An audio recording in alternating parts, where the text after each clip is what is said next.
یہ امام حسین کا روضہ سامنے تعمیر ہوگا. وہ گیٹ دیکھ رہے ہیں آپ, دیکھا جا ہوگا وہ گیٹ سامنے ہے, اسی کے بغل سے یہ روضہ تعمیر ہوگا. یہ فرنٹ کا ہے. نعرہ حیدری، نعرہ حیدری، نعرہ سلوات.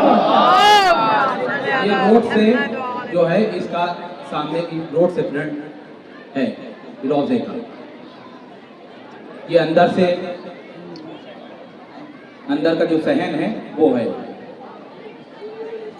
تو کوشش یہ ہے کہ پوری خوبصورتی برقرار رہے درگاہ کی اور امام حسین کا روضہ سامنے تعمیر ہو جائے. اگر آپ لوگوں کی مدد رہی اور آپ لوگوں کا پورا تعاون رہا تو انشاءاللہ یہ روضہ تعمیر ہو کے رہے گا, کیونکہ بڑا فنڈ کی ضرورت ہے. خالی درگاہ کے غلوں سے یہ نہیں ہو سکتا. ہم سیدھی بات بتا رہے ہیں. ابھی بھی غلے اسی لیے ہم نے بنا دیے شیشے کے کہ جا کر مومنین دیکھ لیں کہ کتنا تعاون ہوتا ہے غلوں میں. صرف اور صرف پوری درگاہ جو بنائی گئی ہے وہ سمجھ لیجیے غریبوں ہی نے بنائی ہے. پہلی تاریخ کو ہمارے کے غلے کھلتے ہیں درگاہ کے. آپ یہ پیچھے کا ہے گیٹ, جو پیچھے سے ایک جگہ ہمیں لینا پڑے گی, 2 جگہ لینا پڑے گی. تو فرنٹ سے ادھر سے اگر کوئی اندر آنا چاہے گا درگاہ میں تو وہ سامنے سے میرج ہال جو ہے اس سے سامنے سے اندر درگاہ میں انٹری کر سکتا ہے. تو یہ سمجھ لیجئے کہ غریبوں کے پیسے سے بنی ہے. آپ پہلی تاریخ کو ہماری درگاہ کے غلے کھلتے ہیں. سب کو ہم اپنی طرف سے سب کو دعوت دے رہے ہیں, جو مرضی آئے وہ آئے پہلی تاریخ کو, اور آ کر خود دیکھ لے کہ کتنا تعاون ہوتا ہے. اب نے پہلے کہا کہ غریبوں کے پیسے سے صرف درگاہ تعمیر ہوئی ہے. 10-20 روپے ریزگاری اسی سے درگاہ کو تعمیر ہوئی. تو اب یہ کیونکہ اتنا تو تعمیر ہو گیا 2.5-3 سال میں, لیکن یہ جو ہے یہ بہت بڑے فنڈ کی ضرورت ہے. تو اس کے لیے آپ حضرات جب تک بھرپور طریقے سے آگے نہیں آئیں گے یہ پروجیکٹ اس طریقے سے پورا نہیں ہو پائے گا جیسا کہ ہم اور آپ سب چاہتے ہیں.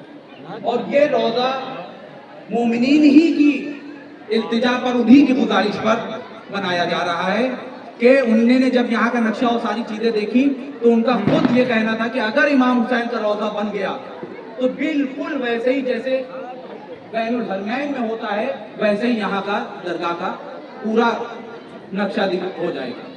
تو آپ کے سامنے یہ 2-4 جو باتیں تھیں وہ رکھنا تھی, اور انشاءاللہ اللہ نے چاہا اور قائد ملت جعفریہ حجت الاسلام علی جناب مولانا قلب جواد صاحب نے بھرپور مدد ہماری درگاہ میں کی ہے. کوئی بھی مسئلہ ہوا تو انہیں بالکل پیش رہے کو اس کو حل کیا. ہمارے جو چیئرمین ہیں علی زیدی صاحب, وقت بورڈ میں بھی ڈھیروں شکایتیں, کتنے ووادوں سے ہمیں اس میں جھوجنا پڑا ہے یہ ہم آپ کو نہیں بتا سکتے, لیکن ان کی طرف سے وقت بورڈ کی طرف سے پوری مدد ملی, جو آپ دیکھ رہے ہیں کہ اتنا بھی درگاہ میں کام ہو پایا.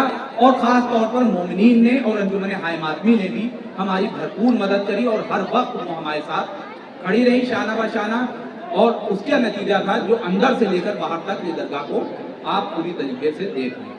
اچھا, ضروری اعلان یہ کرنا تھا کہ وہاں جو قربت امام حسین کے روضے میں بننا ہے تو ہمارے یہاں سے مومنین وہاں جاتے ہیں کربلا, تو اگر ایک مٹھی بھی خاک وہاں سے لے آئیں گے, بہت مومنین جاتے ہیں, اگر یہاں ایک بڑا باکس شیشے کا رکھ دیا جائے گا اور اس میں ایک مٹھی اگر خاک لا کے وہاں کی ڈالتے رہیں گے تو انشاءاللہ وہاں قربت میں اس خاک کو رکھا جائے گا اور اسی سے اس کی تعمیر کو شروع کیا جائے گا. تو آپ حضرات کے سامنے بات رکھنا تھی. ایسے ہی ہمارے کا لنگر خانہ جو بن رہا ہے اس کے لیے مسلسل لوگوں کی یہ خواہش تھی کہ لنگر خانہ یہاں بنایا جائے, جیسے گرودوارے وغیرہ میں چلتا ہے مومنین کے لیے کہ ان کے لوگ آ رہے ہیں زیارت کرنے والے جو آتے ہیں وہ وہاں بیٹھ کے کھاتے ہیں. تو اگر 365 دن میں ایک دن بھی کسی مومن نے لے لیا تو سمجھ لیجئے کہ وہ لنگر خانہ صحیح طریقے, لیکن اس کو خود بھی آنا پڑے گا. یہ نہ ہو کہ ہمارے لوگوں پر چھوڑ دیں کتاب یہ لیجئے اور آپ ہی کر دیجئے گا. تو وہ بھی آئیں کیونکہ یہ ثواب